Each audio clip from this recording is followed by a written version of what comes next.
শ্রী শ্রীকৃষ্ণের জয়। ভগবান শ্রীকৃষ্ণের জন্মদিন, শ্রী জন্মাষ্টমীতে আমাদের বাড়িতে পূজার আয়োজন।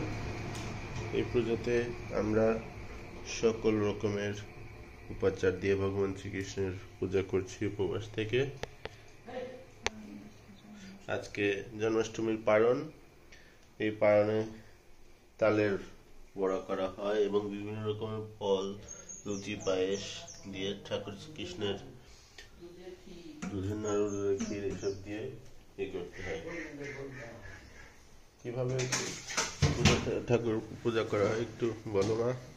এই গোবিন্দ জন্মাষ্টমীর উপবাস করছি, তারই রামাগারে আজকে পারুন। সেই পারুনে আমরা সব তালের বড়া, কলার তালের বড়া, লুচি, সুজি, মিষ্টি ফল আদি, তারপরে সব তা গোবিন্দর দুধের নাড়ু, দুধের ক্ষীর এসব করে গোবিন্দর ভোগ দিয়ে, ফল আদি সবাই সকলটা দিয়ে গোবিন্দর ভোগ দিই। জয় কৃষ্ণ, জয় রাধে। সিন্ধু দীনবন্ধু জগৎপতি গোপীশ্বর গোপীকান্ত রাধাকান্ত নমস্তে।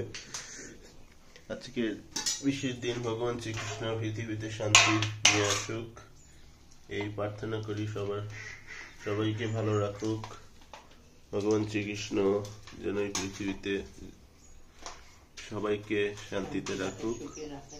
বন্যা পরিস্থিতি উন্নতি হোক, দেশের অস্থিতিশীল অবস্থা দূর হোক। ভগবান শ্রীকৃষ্ণের প্রতি আমাদের এই প্রার্থনা, এই বিশেষ প্রার্থনা এই জন্মাষ্টমীতে।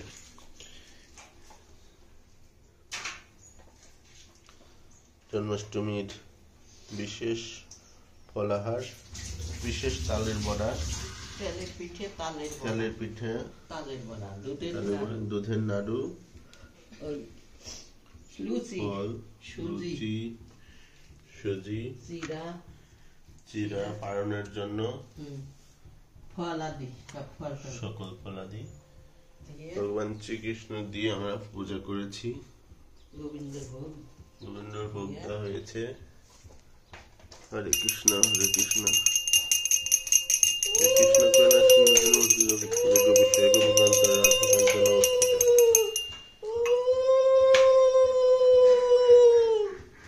আপনাদের বাড়িতেও আপনারা ভগবান শ্রীকৃষ্ণের পূজা করুন। প্রতিদিনই ভগবান শ্রীকৃষ্ণের পূজা হয়, কিন্তু জন্মাষ্টমী পূজাটা আলাদা। জন্ম উৎসব আমরা পালন করি। জন্ম উৎসব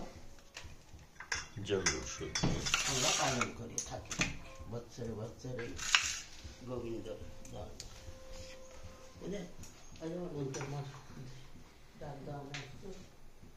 পালন করুক, এসে খাবেন।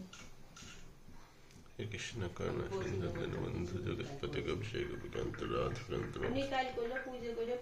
হরে কৃষ্ণ, হরে কৃষ্ণ, কৃষ্ণ কৃষ্ণ হরে হরে, হরে রাম, হরে রাম, রাম রাম হরে হরে।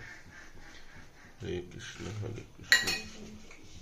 ঠাকুর সবাইকে ভালো রাখুন, সবাইকে ভালো রাখুন, সবাই ভালো থাকুন। হরে কৃষ্ণ, হরে কৃষ্ণ, কৃষ্ণ কৃষ্ণ হরে হরে, হরে রাম, হরে রাম, রাম রাম হরে হরে।